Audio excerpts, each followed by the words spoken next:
Thanks అధ్యక్ష.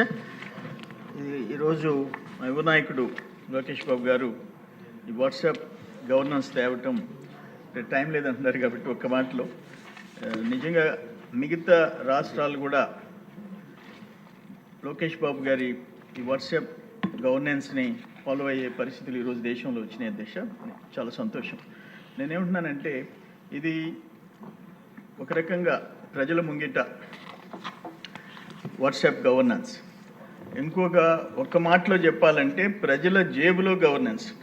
ఎందుకంటే ఆ ఫోన్ జేబులో పెట్టుకుంటాం కాబట్టి దాంట్లో వాట్సాప్ గవర్నెన్స్ ఉంది కాబట్టి ప్రతి ఒక్కరూ వాడుకునే అవకాశం వచ్చింది. అయితే నేను ఒక్క మాట ఏంటంటే ఒక్క సలహా, ఈ రోజుకి కూడా గిరిజనులు వాట్సాప్ వాడుకోలేరు, ఈ మొబైల్ ఫోన్స్ వాడుకోలేరు, ఏ విధమైన సర్వీసెస్ లేవు, వాళ్ళు యూటిలైజ్ చేసుకోలేకపోతున్నారు. నేను ఒక్క ఎగ్జాంపుల్ ఏమని అంటున్నానంటే సచివాలయాలు ఉండి కూడా ఒక్కొక్క సచివాలయంలో 11 మంది గవర్నమెంట్ ఎంప్లాయీస్, పర్మనెంట్ ఎంప్లాయీస్ ఉండి కూడా ఇప్పుడు ఒక్క ఎగ్జాంపుల్ తోటపల్లిగూడూరు మండలం మాచివారిపాలెం ఒక్క సచివాలయంలో 180 మందికి గిరిజనులకి ఆధార్ కార్డ్స్ లేవనంటే ఇంకా వాళ్ళ సర్వీసెస్ ఏం చేసినారు ఈ 5 years అని. ఇప్పుడు నేనైతే కాన్స్టిట్యున్సీలో టార్గెట్ పెట్టి ఇంచుమించు 100% ఆధార్ కార్డులు కంప్లీట్గా అందరికీ అందజేసాం అధ్యక్ష. వాళ్ళ వరకు మాత్రం ప్రత్యేకంగా గిరిజనుల వరకు ఏదో ఇప్పుడు సచివాలయంలో కొంతమంది సిబ్బందిని వాళ్ళ వెల్ఫేర్ కోసం వాళ్ళ సమస్యలు, రేషన్ కార్డ్స్ లేవు అధ్యక్ష, ఆధార్ కార్డ్స్ లేవు, వాళ్ళకి క్యాస్ట్ సర్టిఫికేట్స్ లేవు. ఇప్పటికీ కూడా నేను డ్రైవ్ పెట్టేసి ఒక సభ పెట్టి కలెక్టర్ని, ఐటీడీఏ పీఓలు అందరిని పెట్టి ఇష్యూస్ సాల్వ్ చేశాం.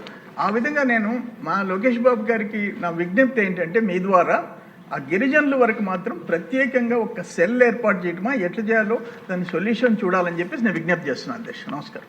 విష్ణుకుమార్ రాజు గారు. అధ్యక్ష 2-3 minutes అధ్యక్ష. 5 minutes. Thank you. చాలా లిబరల్గా ఇచ్చారు అధ్యక్ష. ఇంతకాలానికి నాకు ఫ్రీడమ్ వచ్చింది, మీరు వచ్చారు, నాకు స్వాతంత్రం వచ్చింది అధ్యక్ష.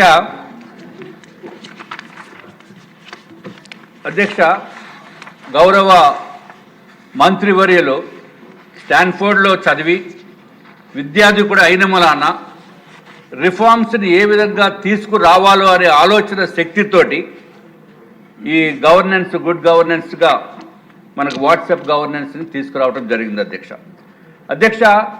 నేను అనుకుంటున్నాను ఆయన ఆలోచనలో మనం ఎక్కడ సినిమా హాల్లో కూర్చుని ఏ సినిమా కావాలంటే ఆ సినిమా వచ్చేటట్టు బటన్ నొక్కితే మనకి సినిమా వచ్చే పరిస్థితి ఉంది. ఎక్కడన్నా ఫుడ్ తినడానికి నాలాంటి ఫుడ్ ప్రియులకి ఏది నొక్కితే అది వాట్సాప్ ద్వారా ఏదైనా జూమోటో కానీ స్విగ్గీ కానీ అక్కడి నుంచి కూడా మనకు కావాల్సినవి వచ్చేదానికి అవకాశం ఉంది అధ్యక్ష. అట్లాగే మన ఇంటికి వెళ్ళాలనుకుంటే కారు కూడా వచ్చే అవకాశం ఉంది. సో అన్ని ఫెసిలిటీస్ మన క్లిక్ ఆఫ్ ఎ బటన్ మన వాట్సాప్ ద్వారా కానీ లేకపోతే మన సెల్ ఫోన్ ద్వారా వచ్చినప్పుడు ఇక్కడికి మన గవర్నెన్స్ ఎందుకు ప్రజలకి అందించకూడదు అనేది ఒక అద్భుతమైన ఆలోచనతోటి గౌరవ మంత్రివర్యులు ఈ వాట్సాప్ గవర్నెన్స్ తెచ్చారని చెప్పి నేను అనుకుంటున్నాను అధ్యక్ష. I really appreciate this a wonderful initiative and I'm proud to say అధ్యక్ష, this is the first state to bring such reforms in the entire country. దేశం మొత్తం మీద కూడా ఆంధ్ర రాష్ట్రాన్ని చూసి ఇంకా వాళ్ళు కూడా ఇంప్లిమెంట్ చేయగలిగితే ఇంప్లిమెంట్ చేసుకునే పరిస్థితి లోకేష్ బాబు గారు తీసుకొచ్చారు అధ్యక్ష. అండ్ అధ్యక్ష ఫ్యూ సెకండ్స్లో మనకి దాంట్లో ఉన్న డేటా కనుక అప్లోడ్ చేసి కనుక ఉంటే ఫ్యూ సెకండ్స్లో కూడా మనకి కావాల్సినంత వచ్చే పరిస్థితి ఉంది అధ్యక్ష, డేటా అట్లాగే ఇన్ఫర్మేషన్ అధ్యక్ష. టెక్నాలజీ వాడి గవర్నెన్స్ని నార్మల్ పర్సన్కి చేరేటట్టు చేసిన ఘనత మన ఆంధ్ర రాష్ట్ర ప్రభుత్వాన్ని, ముఖ్యంగా నారా లోకేష్ బాబు గారి అధ్యక్ష, గౌరవనీయులైన అధ్యక్ష. ఇంత టెక్నాలజీ వచ్చింది.